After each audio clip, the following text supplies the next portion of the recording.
Hello friends, welcome to the study with Mayank. मैं हूं आपका मयंक। हम लोगों की यहाँ पर यूपीएससी प्रीलिम्स एग्जाम 2023 के लिए मॉक टेस्ट की सीरीज चल रही है। आज आपका इसी क्रम में मॉक टेस्ट 9 है। तो चलिए स्टार्ट करते हैं आज का वीडियो। देखते हैं मैं क्या क्या डिस्कस करना है यहाँ पर। आज का पहला प्रश्न है, संविधान में निहित धर्म की स्वतंत्रता के संदर्भ में निम्नलिखित कथनों पर विचार कीजिए। आपसे पूछा गया है कौन सा कथन सही है।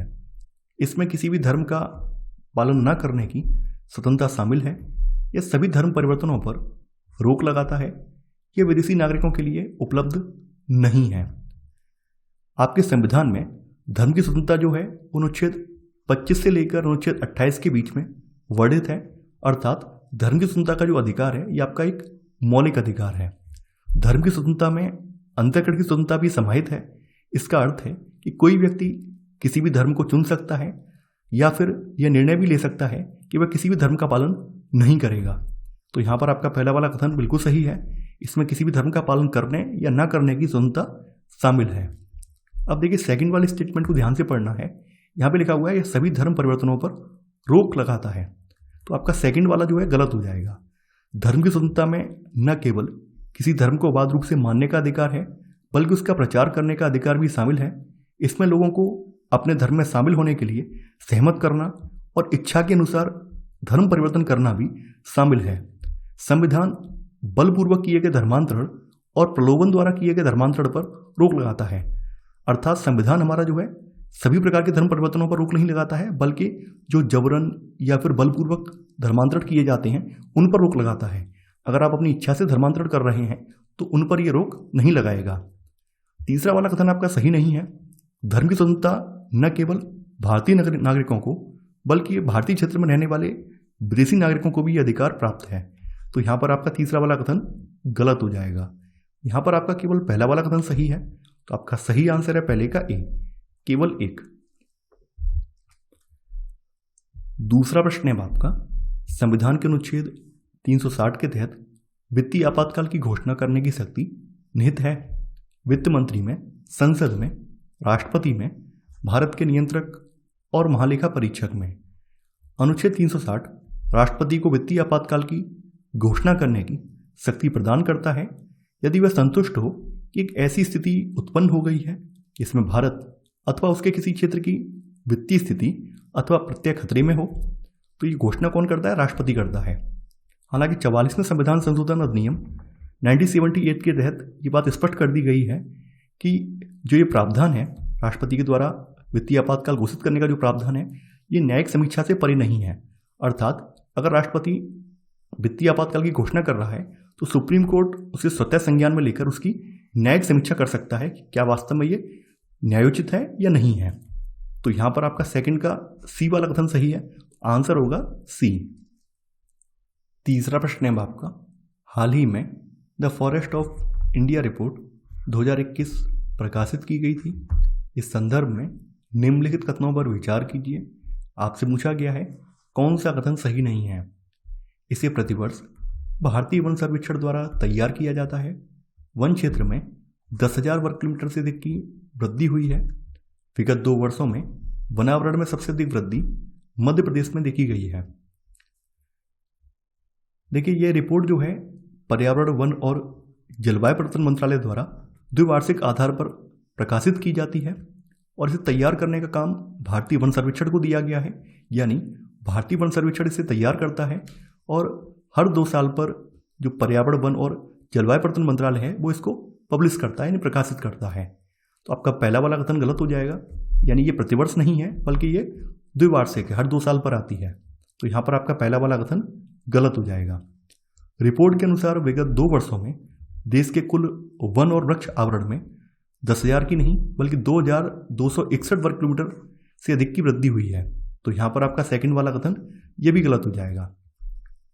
देखिए आपका तीसरा वाला कथन ये भी सही नहीं है। वनावरण में सबसे अधिक वृद्धि एमपी में नहीं बल्कि आंध्र प्रदेश में देखी गई है। यानी सबसे ज़्यादा वनावरण में वृद्धि जो है आंध्रा में देखी गई है। आंध्रा में जो है 647 वर्ग किलोमीटर की वृद्धि देखी गई है। वहीं इसके बाद अगला नंबर जो है तेलंगाना का आता है।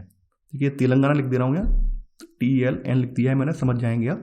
इसके बाद तेलंगाना का स्थान आता है।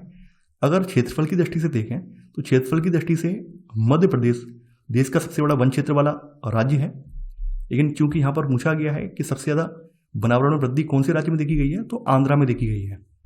तो यहाँ पर आपका तीनों ही कथन गलत हो जाएंगे। तो आपका सही आंसर होगा तीसरे का डी, यानी कि 1, 2 और 3 सही नहीं है। चौथा प्रश्न है आपका, भारतीय संसदीय प्रणाली और ब्रिटिश संसदीय प्रणाली के बीच निम्नलिखित में से कौन सी समानता या समानताएं विद्यमान हैं? संसद की सर्वोच्चता, निर्वाचित राज्य प्रमुख, बहुमत प्राप्त दल का शासन। आपको यहाँ पर कूट का प्रयोग करके सही उत्तर का चयन करना है। देखिए, कई मामलों में भारतीय संसदीय प्रणाली ब्रिटिश संसदीय प्रणाली के समान है, जैसे औपचारिक और वास्तविक कार्यपालिका के मामले में, बहुमत प्राप्त दल के शासन के मामले में, विधायिका के प्रति कार्यपालिका के सामूहिक उत्तरदायित्व के मामले में, विधायिका में मंत्रियों की सदस्यता के मामले में, प्रधानमंत्री या मुख्यमंत्री के नेतृत्व के मामले में, या फिर निचले सदन में विघटन की जो प्रक्रिया है उसके मामले में हम यानी कि भारतीय संसदीय प्रणाली और ब्रिटिश संसदीय प्रणाली समान है। जबकि कई अन्य मामलों में हम लोगों में अंतर भी है, जैसे भारतीय संसद ब्रिटिश संसद की तरह एक संप्रभु निकाय नहीं है। देखिए, कहने का मतलब यह है, संसद की जो सर्वोच्चता है हमारे देश में कई मामलों में संसद की सर्वोच्चता है भी है और नहीं भी है। आपने देखा होगा कि कई बार संसद ऐसे कानून बना देती है जो कि संविधान के मूल ढांचे को बदलने के लिए बनाए गए होते हैं। तो इस कंडीशन में सुप्रीम कोर्ट का रोल संसद से ऊपर हो जाता है। सुप्रीम कोर्ट की न्यायिक समीक्षा के दायरे में वो कानून आ जाते हैं और सुप्रीम कोर्ट उनको निरस्त कर देती है। यानी ऐसे मामले में संसद की सर्वोच्चता खत्म हो जाती है, उस समय सुप्रीम कोर्ट सर्वोच्च है। तो यहाँ पर आपका पहला वाला कथन निकल जाएगा। निर्वाचित राज्य प्रमुख, निर्वाचित राज्य प्रमुख का मतलब ये है कि हमारे यहाँ प्रेसिडेंट का अप्रत्यक्ष रूप से चुनाव होता है, जबकि ब्रिटेन का हाल ये है कि वहाँ पर वंशानुगत परंपरा है। वंशानुगत का मतलब ये है कि ब्रिटेन में जो राजशाही है, राजशाही का ही प्रमुख जो होगा वही राज्य का प्रमुख होगा, यानी अर्थात वहाँ पर राज्य के प्रमुख का चुनाव नहीं होता है। तो यहाँ पर आपका 1 और 2 ये गलत हो जाएगा, केवल तीसरा वाला सही है, यानी बहुमत प्राप्त दल का शासन जो है ये हमारे यहाँ भी है और ब्रिटेन में भी है। तो यही हम लोगों में समानता है। तो यहाँ पर आपका सही आंसर होगा चौथे का सी, केवल थर्ड। 5वां प्रश्न है आपका, नीति आयोग के निम्नलिखित पदाधिकारियों पर विचार कीजिए। अध्यक्ष, उपाध्यक्ष, विशिष्ट आमंत्रित, मुख्य कार्यकारी अधिकारी। उपयुक्त में से किसे प्रधानमंत्री द्वारा नियुक्त किया जाता है?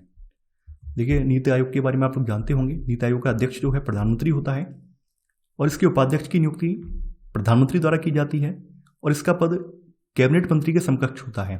उपाध्यक्ष की नियुक्ति प्रधानमंत्री करते हैं।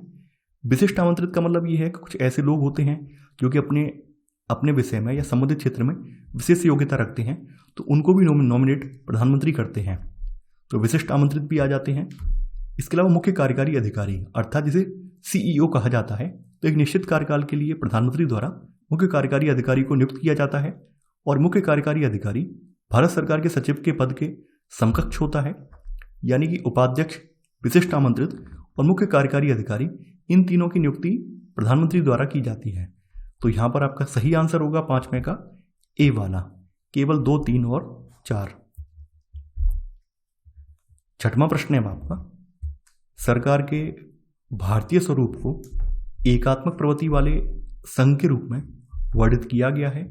संविधान के निम्नलिखित में से कौन से प्रावधान इस प्रवृत्ति का समर्थन करते हैं?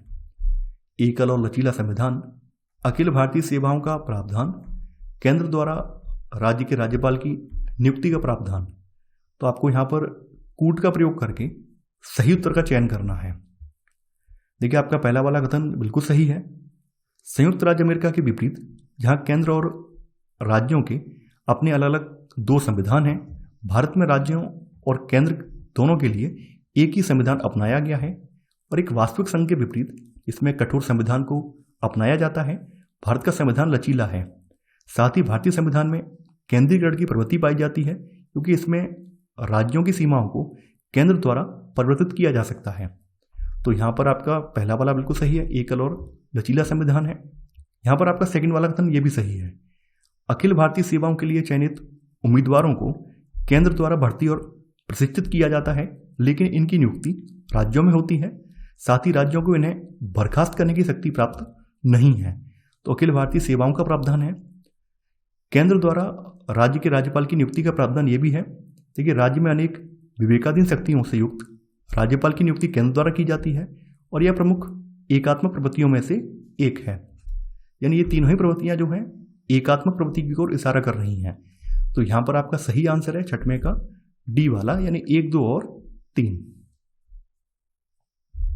7वां प्रश्न है आपका, राष्ट्रीय जनसंख्या रजिस्टर के संदर्भ में निम्नलिखित कथनों पर विचार कीजिए। आपसे पूछा गया है कौन सा कथन सही है। एनपीआर में केवल नागरिक शामिल हैं। भारत के प्रत्येक सामान्य निवासी के लिए एनपीआर में पंजीकरण कराना अनिवार्य है। एनपीआर के लिए सर्वप्रथम सन 2010 में जनगणना 2011 के मकान सूचीकरण चरण के साथ आंकड़े एकत्र किए गए थे।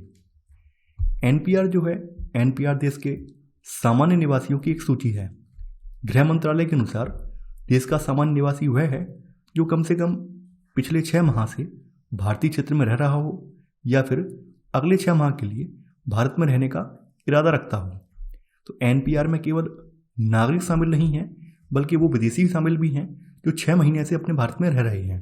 तो यहाँ पर आपका पहला वाला कथन गलत हो जाएगा। आपका सेकंड वाला कथन बिल्कुल सही है। भारत के प्रत्येक सामान्य निवासी के लिए एनपीआर में पंजीकरण कराना अनिवार्य है। तो यहाँ पर आपका सेकंड वाला कथन ये बिल्कुल सही है। एनपीआर के लिए सर्वप्रथम सन 2010 में जनगणना 2011 के मकान सूचीकरण चरण के साथ आंकड़े एकत्रित किए गए थे। तो यहाँ पर आपका तीसरा वाला कथन ये भी सही है। और इन आंकड़ों को सन 2015 में डोर टू डोर सर्वे के माध्यम से अपडेट भी किया गया था। तो यहाँ पर आपका 2 और 3 कथन सही है। तो आपका सही आंसर होगा यहाँ पर 7वें का बी, केवल 2 और 3। 8वां प्रश्न है आपका, निम्नलिखित कथनों पर विचार कीजिए। आपसे पूछा गया है कौन सा कथन सही है।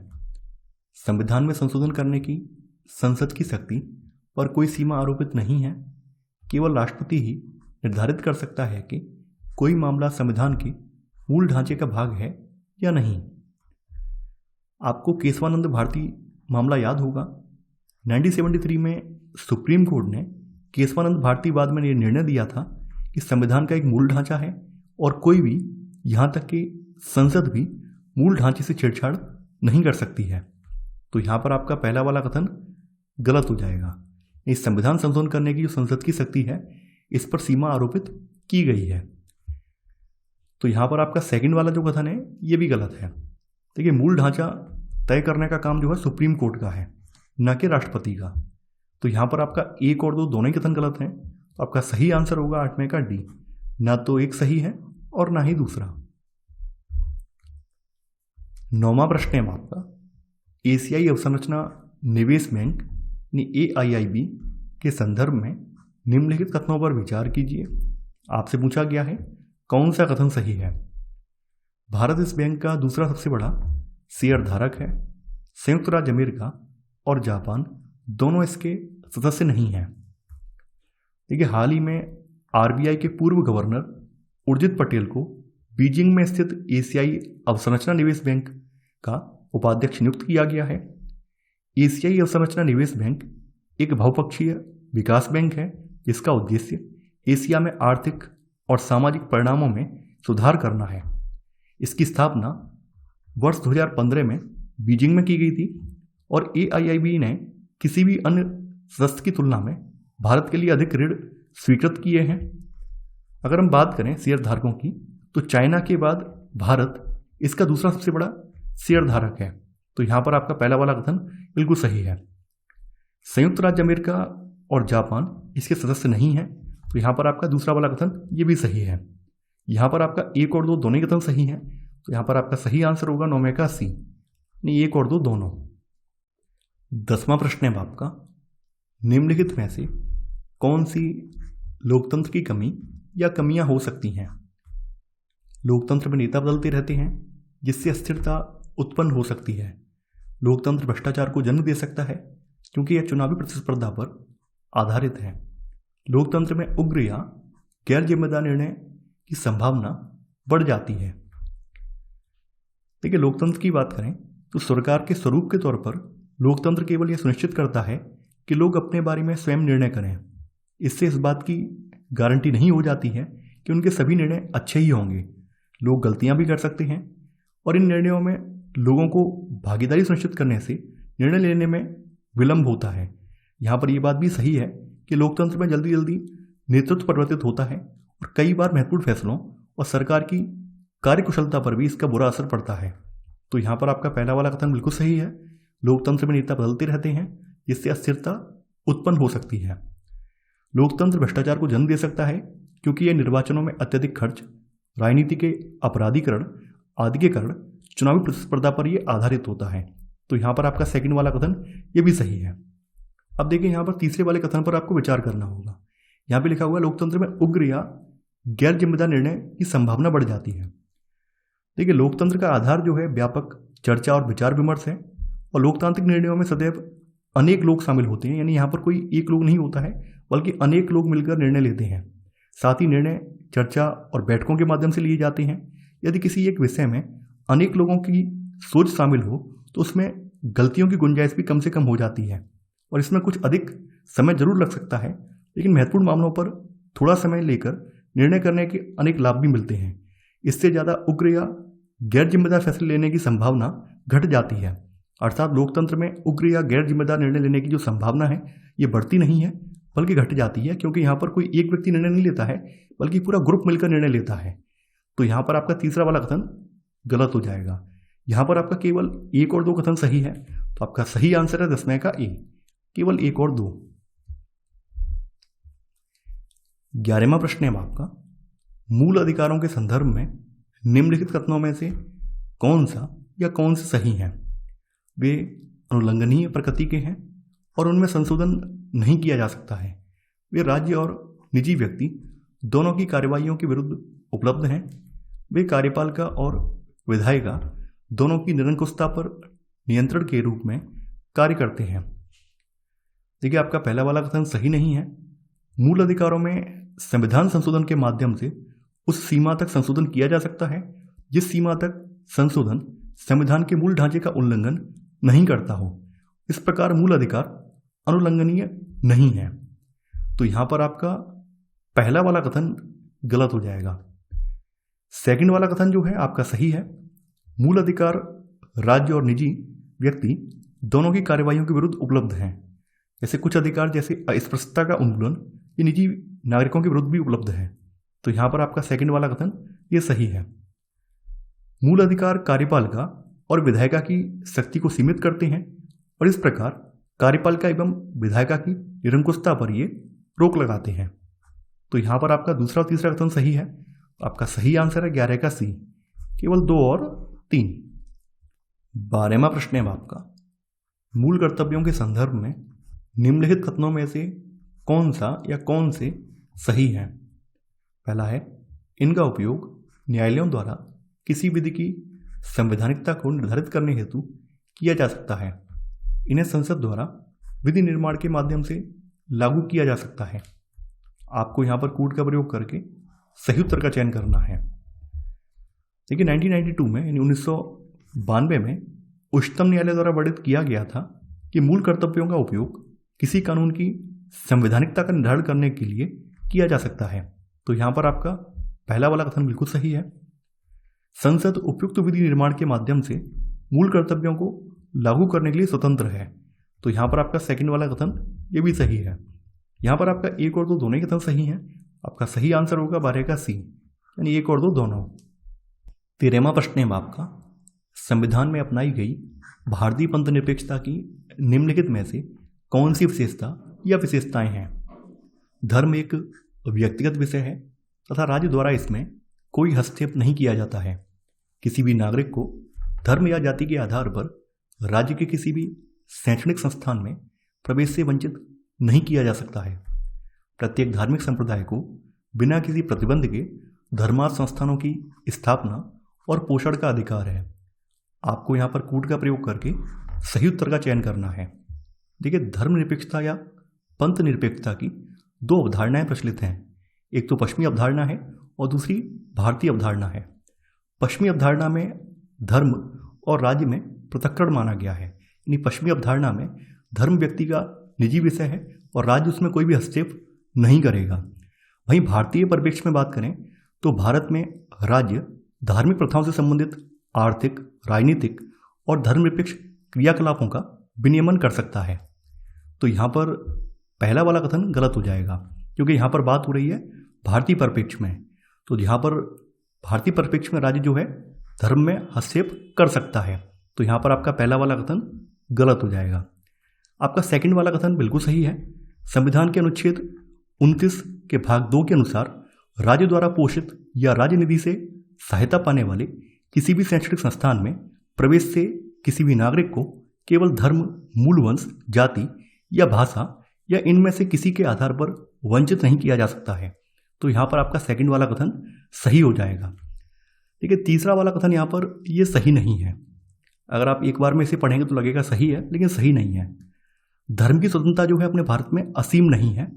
संविधान में इस पर कुछ प्रतिबंध आरोपित किए गए हैं, जैसे प्रत्येक धार्मिक संप्रदाय या उसके किसी अनुभाग को धार्मिक एवं धर्मार्थ प्रयोजनों के लिए संस्थाओं की स्थापना और पोषण का अधिकार है, किंतु यह लोक व्यवस्था, नैतिकता और स्वास्थ्य संबंधी प्रतिबंधों के अधीन होता है। यानी कहने का मतलब ये है कि इस पर भी कुछ रिस्ट्रिक्शन है, सरकार से इसकी परमिशन लेनी पड़ती है।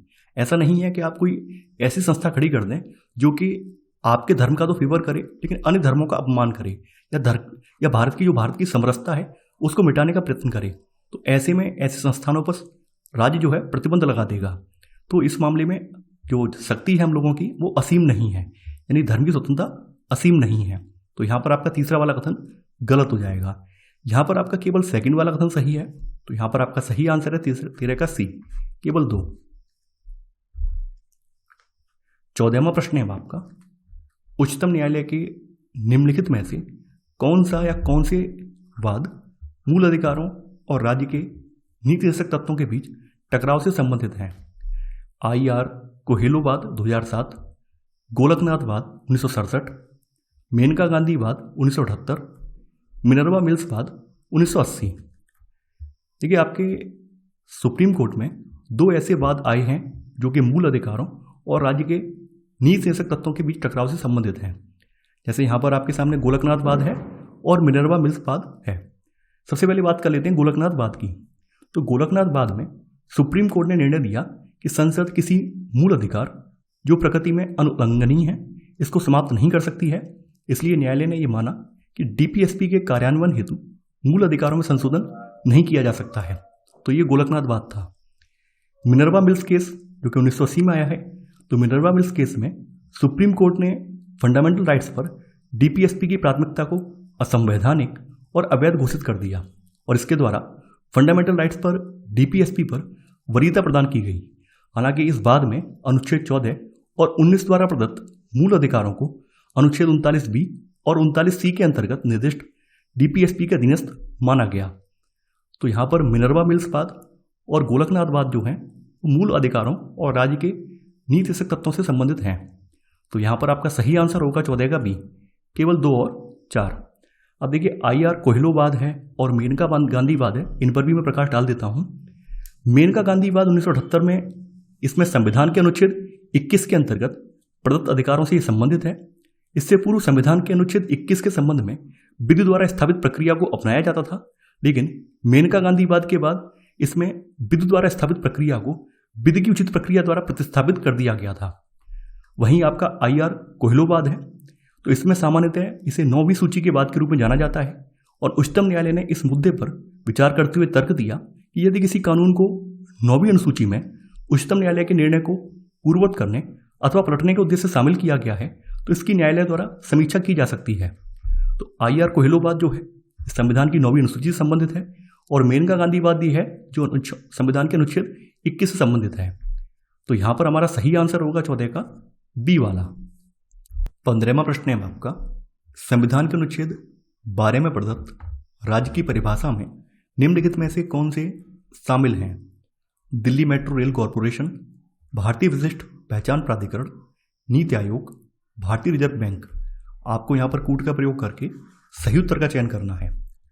संविधान के अनुच्छेद 12 के तहत राज्य को व्यापक रूप में परिभाषित किया गया है ताकि इसकी सभी संस्थाओं को इसमें शामिल किया जा सके।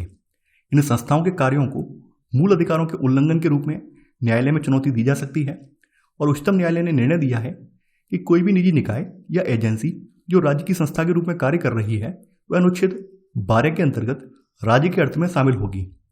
तो इस प्रकार यहाँ पर आपका जो दिल्ली मेट्रो रेल कॉरपोरेशन है ये भी सरकार की संस्था है। भारतीय विशिष्ट पहचान प्राधिकरण है UIDAI है, ये भी सरकार की संस्था है।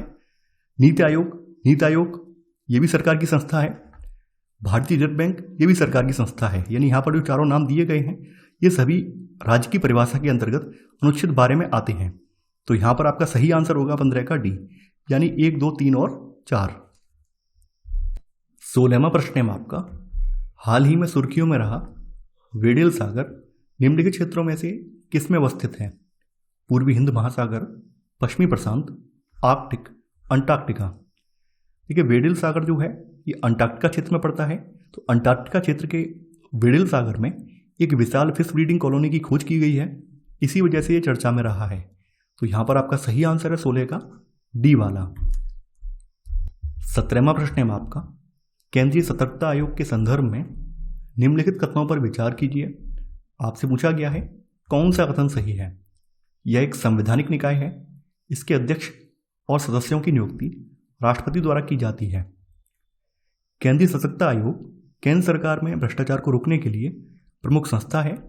वर्ष 1964 में केंद्र सरकार द्वारा पारित एक कार्यकारी प्रस्ताव के अंतर्गत इसका गठन किया गया था।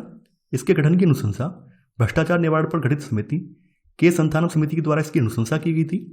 देखिए मूल रूप से ये ना तो संवैधानिक है और ना ही सामुदायिक निकाय है। हालांकि वर्ष 2003 में संसद द्वारा अधिनियमित एक विधि द्वारा CBC को सामुदायिक दर्जा प्रदान किया गया है। यानी इसको सन 2003 में एक अधिनियम के द्वारा सामुदायिक दर्जा प्रदान किया गया, लेकिन मूल रूप से जब ये स्थापित किया गया था तो एक कार्यकारी प्रस्ताव के द्वारा ये स्थापित किया गया था। तो ना तो ये संवैधानिक है और ना ही सामुदायिक। तो यहाँ पर आपका पहला वाला कथन गलत हो जाएगा। सेकंड वाला कथन यहाँ पर बिल्कुल सही है। CBC एक बहुसदस्यीय संस्था है जिसमें एक केंद्रीय सतर्कता आयुक्त और 2 से अधिक सतर्कता आयुक्त शामिल होते हैं। इनकी नियुक्ति राष्ट्रपति द्वारा 3 सदस्यीय समिति की अनुशंसा पर अपने हस्ताक्षर सहित लिखित अधिपत्र के द्वारा की जाती है। तो यहाँ पर आपका सेकंड वाला कथन यहाँ पर बिल्कुल सही है। तो यहाँ पर आपका सही आंसर है 17 का बी, केवल 2। 18वां प्रश्न है आपका, संविधान के अनुच्छेद 32 के तहत प्रदत्त संवैधानिक उपचारों के अधिकार के संदर्भ में निम्नलिखित में से कौन सा या कौन से सही है? इसे किसी भी कार्यपालिका आदेश या विधि की संवैधानिकता का निर्धारण करने के लिए लागू किया जाता है यदि यह प्रत्यक्ष रूप से किसी मूल अधिकार का उल्लंघन करता है। मूल अधिकारों के प्रवर्तन के मामले में उच्चतम न्यायालय को मूल और अनन्य क्षेत्राधिकार प्राप्त है। यह संविधान की एक मूल विशेषता है और इसे संवैधानिक संशोधन द्वारा भी नहीं हटाया जा सकता है। देखिए अनुच्छेद 32 का उद्देश्य मूल अधिकारों के संरक्षण हेतु एक गारंटीकृत, प्रभावी, त्वरित, सुलभ और संक्षेप उपचारों का उपबंध करना है। संविधान द्वारा अनुच्छेद 32 के तहत केवल मूल अधिकारों को ही गारंटी प्रदान की गई है, अन्य अधिकारों को नहीं। यानी कहने का मतलब यह है कि अनुच्छेद 32 का प्रयोग आप तभी कर सकते हैं जब आपके मूल अधिकारों का हनन हुआ हो। तो यहाँ पर आपका पहला वाला कथन आपका बिल्कुल सही है। देखिए सेकंड वाला कथन आपका सही नहीं है। मूल अधिकारों के हनन के संदर्भ में आपके पास 2 विकल्प हैं, एक तो अनुच्छेद 32 का विकल्प है और दूसरा अनुच्छेद 226 का विकल्प है। अनुच्छेद 32 के जरिए आप सुप्रीम कोर्ट की शरण में जा सकते हैं और अनुच्छेद 226 का सहारा लेकर आप हाई कोर्ट की शरण में जा सकते हैं।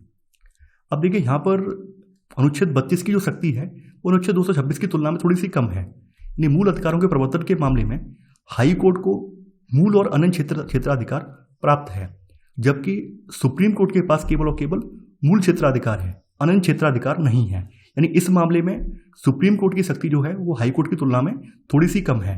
तो यहाँ पर आपका सेकंड वाला कथन सही नहीं है। यानी मूल अधिकारों के प्रवर्तन के मामले में उच्चतम न्यायालय का जो क्षेत्राधिकार है वो मूल तो है लेकिन अनन्य नहीं है। तीसरा वाला कथन आपका बिल्कुल सही है। देखिए उच्चतम न्यायालय ने निर्णय दिया है कि अनुच्छेद 32 संविधान की एक मूल विशेषता है, इसलिए संविधान में संशोधन के द्वारा भी इसे सीमित या हटाया नहीं जा सकता है। तो यहाँ पर आपका तीसरा वाला कथन सही है। यहाँ पर आपका केवल 1 और 3 कथन सही है। तो आपका सही आंसर है 18 का सी, केवल 1 और 3। 19वां प्रश्न है आपका, भारत में संघ राज्य क्षेत्र के गठन हेतु निम्नलिखित में से कौन से कारण उत्तरदायी हैं? सांस्कृतिक भिन्नताएं, सामरिक महत्व, जनजातीय लोगों का हित, प्रशासनिक महत्व।